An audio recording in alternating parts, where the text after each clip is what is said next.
यदि आप में प्रतिभा है तो सही मार्गदर्शन आपके उद्देश्य को सफलता में परिवर्तित कर देता है।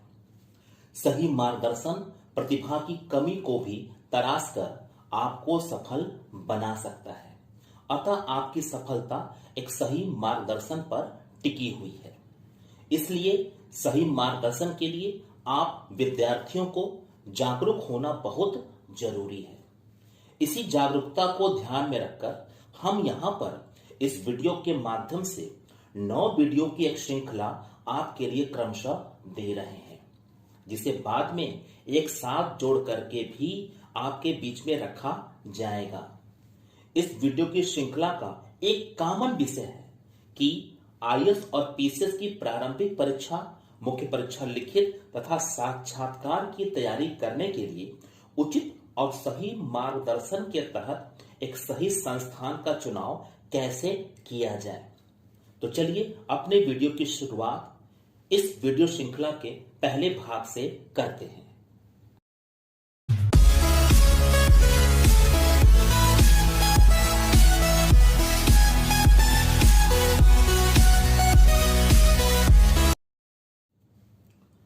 नमस्कार दोस्तों, मेरा नाम रितेश श्रीवास्तव है।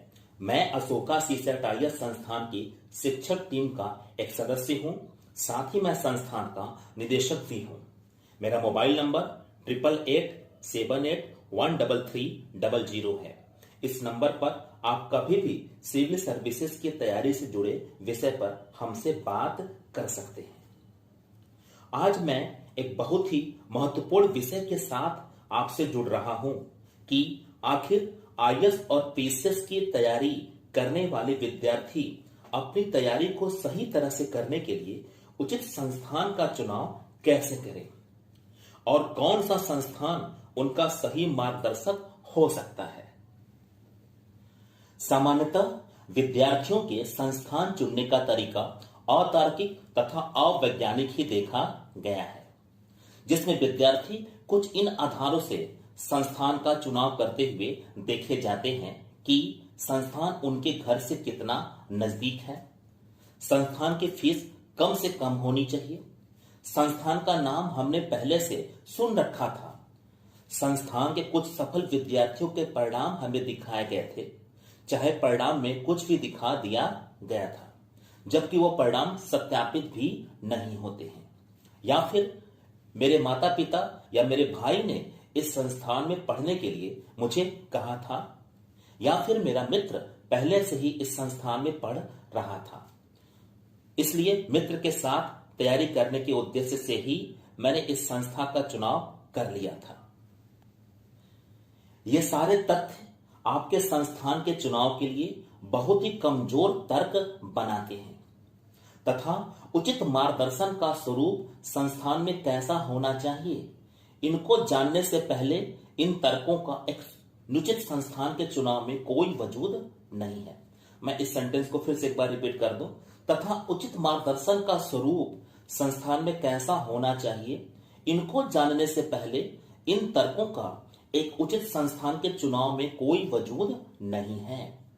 ऐसे में उचित मार्गदर्शन के स्वरूप की तलाश के मूल तत्व के साथ यदि इन तर्कों को शामिल किया जाए तब तो कुछ हद तक ये तर्क अपना महत्व रखते हैं, अन्यथा इन सारे तर्कों के आधार पर चुने गए संस्थान में हमारा भविष्य केवल बर्बाद ही होता है और कुछ नहीं।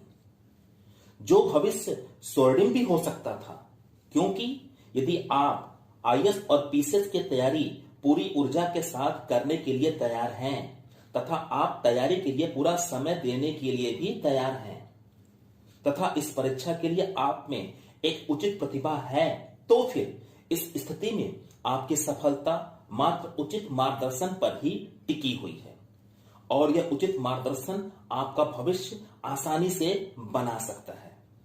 ऐसे में मार्गदर्शन के सही स्वरूप के अनुसार परीक्षा के तीनों चरणों की तैयारी के लिए आपका मार्गदर्शक संस्थान कैसा हो, इसको हम आगे के वीडियो में तार्किक वैज्ञानिक आधार पर स्पष्ट करते रहेंगे। अब इस वीडियो में इतना ही। इस वीडियो के भाग 2 में फिर से मिलते हैं। तब तक के लिए नमस्कार, धन्यवाद।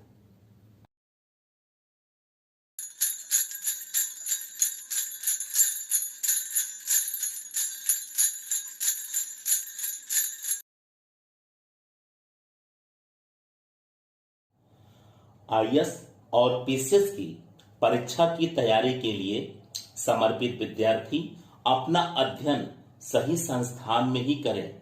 यह उनके सुरक्षित भविष्य के लिए बहुत ही महत्वपूर्ण है।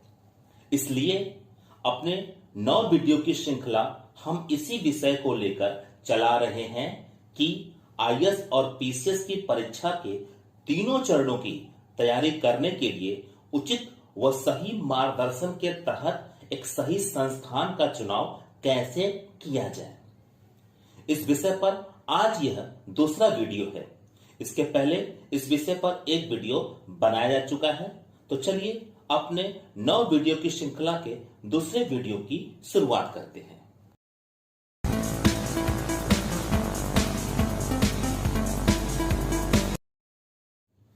नमस्कार दोस्तों, मेरा नाम रितेश श्रीवास्तव है। उचित संस्थान के चुनाव की अपनी बात को अब हम आगे बढ़ाते हैं।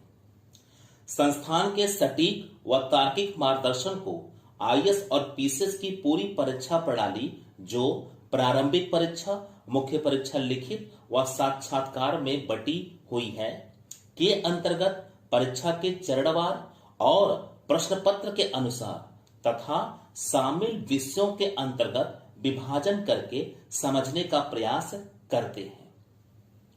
इसकी शुरुआत प्रारंभिक परीक्षा से करते हैं। प्रारंभिक परीक्षा में 2 प्रश्न पत्र होते हैं, जिन्हें सीसेट पेपर फर्स्ट तथा सीसेट पेपर सेकंड कहा जाता है। प्रत्येक प्रश्न पत्र 200 अंकों का होता है। इसमें सीसेट पेपर फर्स्ट के अंतर्गत सामान्य अध्ययन को शामिल किया गया है। इस सामान्य अध्ययन में विषयों के अंतर्गत क्रमशः भारतीय राज्य व्यवस्था एवं सरकार, जिसे इंग्लिश में हम Indian political system and governance कहते हैं, भारत एवं विश्व का भूगोल, जिसे इंग्लिश में इंडियन एंड वर्ल्ड ज्योग्राफी कहा जाता है, भारतीय इतिहास, इंडियन हिस्ट्री, सामाजिक एवं आर्थिक विकास, सोशल एवं इकोनॉमिक डेवलपमेंट, विज्ञान एवं प्रौद्योगिकी, साइंस एंड टेक्नोलॉजी, पर्यावरण एवं पारिस्थितिकी, एनवायरमेंट एंड इकोलॉजी शामिल हैं। इस प्रश्न पत्र में ये विषय मूल रूप से पढ़े जाने हैं। मैं इस सेंटेंस को रिपीट कर दूं, इस प्रश्न पत्र में ये विषय मूल रूप से पढ़े जाने हैं, लेकिन इसके साथ ही इस प्रश्न पत्र में समसामयिकी, जिसे हम इंग्लिश में करंट अफेयर, कला एवं संस्कृति, आर्ट एंड कल्चर, जनसंख्या एवं नगरीकरण, पॉपुलेशन एवं अर्बनाइजेशन, यूपी पीसीएस के संदर्भ में उत्तर प्रदेश विशेष, जिसे हम इंग्लिश में यूपी स्पेशल, तथा विविध ज्ञान, जिसे इंग्लिश में मिसलेनियस, के अध्ययन को भी शामिल किया गया है तथा इनमें अलग से विशेष अध्ययन की आवश्यकता भी बतलाई गई है। यहां पर यह तथ्य उल्लेखनीय है कि सामान्यतः संस्थानों में इन विषयों का अध्यापन नहीं करवाया जाता है, जबकि इनसे आने वाले प्रश्नों की संख्या प्रथम प्रश्न पत्र के प्रश्नों की कुल संख्या का लगभग 35 से 40% होती है। ऐसे में इतने बड़े क्षेत्र को लेकर चलने वाले इन विषयों के सटीक और पूर्ण अध्यापन के अभाव में हमारा प्रारंभिक परीक्षा में संस्थान के मार्गदर्शन के माध्यम से पास करने का उद्देश्य बुरी तरह से प्रभावित हो जाता है। इसलिए आपको संस्थान के चुनाव के समय यह सुनिश्चित करना होगा कि संस्थान में इन खंडों के अध्यापन पर भी पूरा ध्यान दिया जाता हो तथा संस्थान में इंक्वायरी करते समय आपको इन खंडों के सिलेबस को भी देखने की मांग करनी होगी। इसके साथ ही प्रथम प्रश्न पत्र के मूल विषयों की कक्षाएं भी काफी सीमित समय की होती हैं तथा इन विषयों में, जिसमें हिस्ट्री, ज्योग्राफी शामिल हैं, के सारे खंडों का अध्यापन संस्थानों में पूरी तरह से करवाया भी नहीं जाता है। इसलिए संस्थान के चुनाव के समय आपको यह सुनिश्चित करना होगा कि आपके संस्थान में इन मूल विषयों का अध्यापन पूरा समय लेकर करवाया जा रहा है तथा पूरा सिलेबस पढ़ाया ही जाता है। यहां पर इन मूल विषयों के सिलेबस तथा उससे जुड़ी पूरी सामग्री आपको संस्थान में मांग कर देखनी चाहिए। यहां पर मैं आपको एक बात बिल्कुल स्पष्ट कर दूं कि चूंकि परीक्षा के लिए इन विषयों का अध्यापन काफी व्यापक होता है, इसलिए क्लास में नोट्स लिखवाकर सीमित समय में एक शिक्षक के माध्यम से इसका अध्यापन कराना संभव ही नहीं है। इसलिए संस्थानों के पास इन विषयों की पूरी सामग्री हर हाल में नोट्स के रूप में पहले से तैयार होनी ही चाहिए तथा इस नोट्स को कोचिंग में जाकर पहले ही आपको देख लेना चाहिए। यह तो सीसेट पेपर फर्स्ट के अंतर्गत संस्थान के चुनाव से जुड़ी कुछ तार्किक धारणाएं थी। इस वीडियो सीरीज के भाग 3 में सीसेट पेपर 2 को लेकर तैयारी के लिए उचित संस्थान के चुनाव की चर्चा को हम आगे बढ़ाएंगे। बस अब आज के इस वीडियो में इतना ही। धन्यवाद। नमस्कार।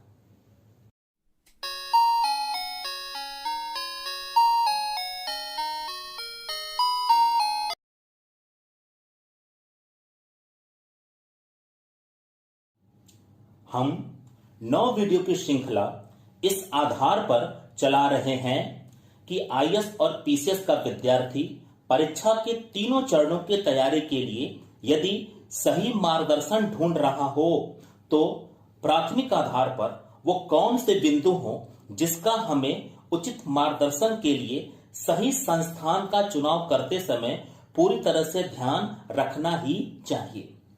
क्योंकि यदि एक बार गलत या अधूरा या कमजोर या सतही मार्गदर्शन मिल गया तो फिर विद्यार्थी का आईएएस और पीसीएस की परीक्षा की तैयारी में पुनः सुधार कर अपने तैयारी को सही दिशा में फिर से आगे बढ़ाना बहुत आसान कतई नहीं होता है। इसलिए उचित संस्थान के चुनाव के दिशा निर्देशों के अंतर्गत आज हम अपने तीसरे वीडियो को लेकर आ रहे हैं। तो चलिए अपने वीडियो की शुरुआत करते हैं।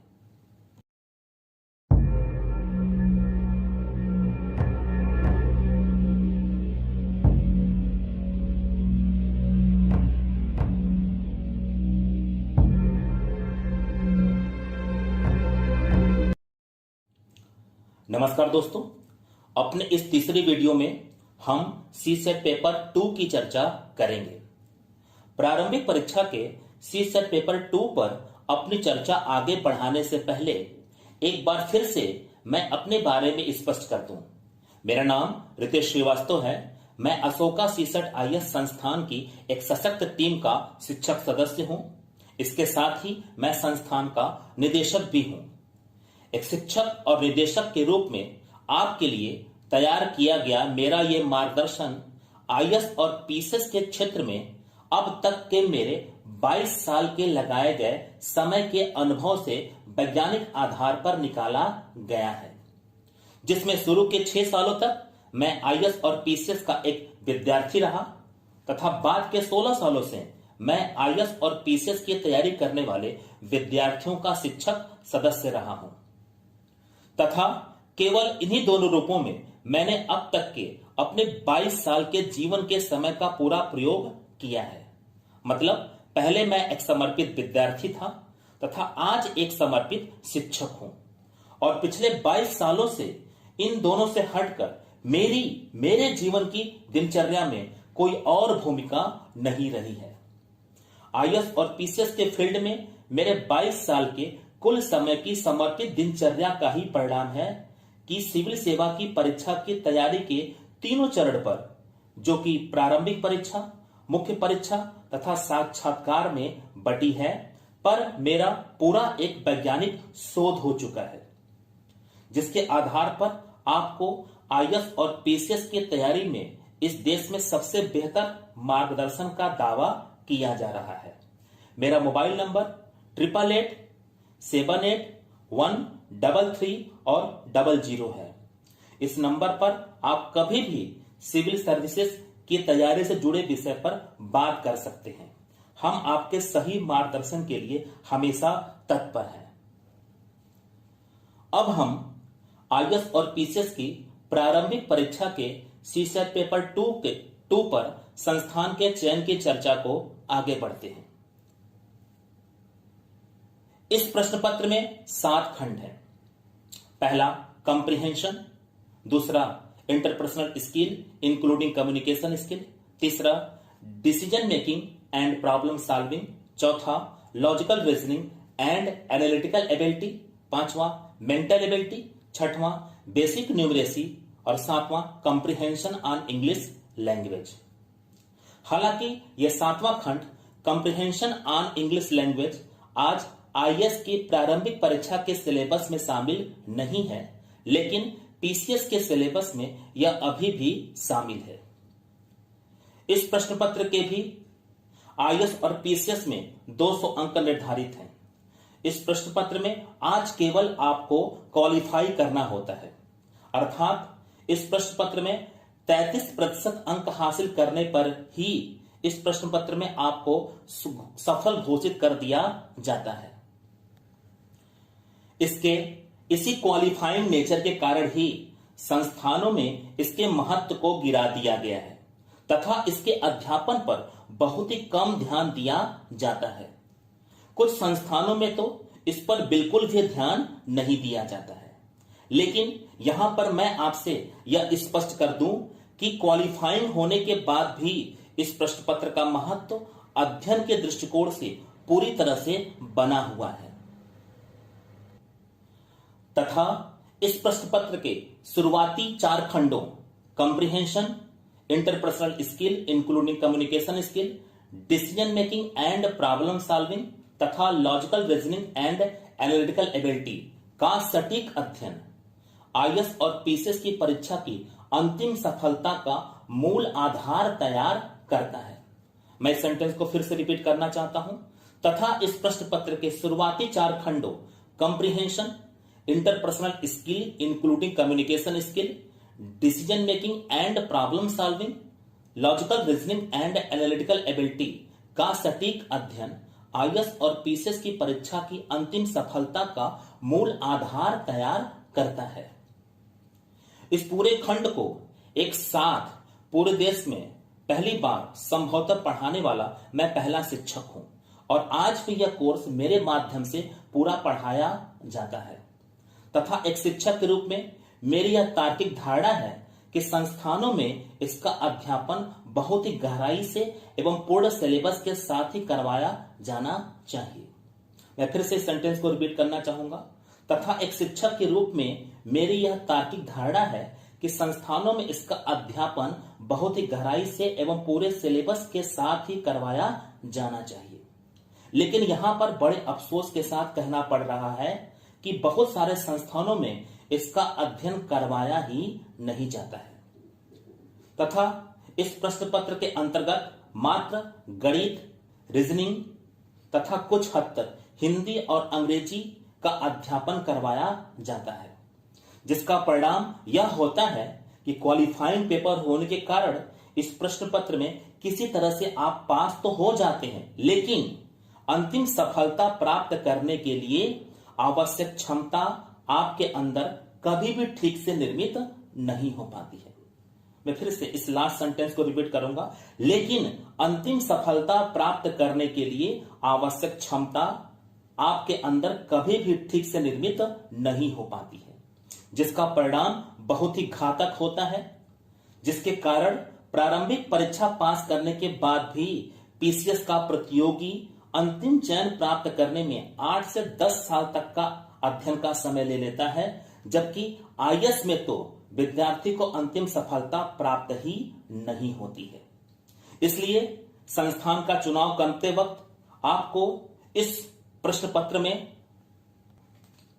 विशेषकर comprehension, interpersonal skill including communication skill, decision making and problem solving तथा logical reasoning and analytical ability के सैद्धांतिक अध्यापन को स्पष्ट रूप से जान लेना चाहिए तथा इनका सिलेबस आपको संस्थान से लेकर पहले ही देख लेना चाहिए।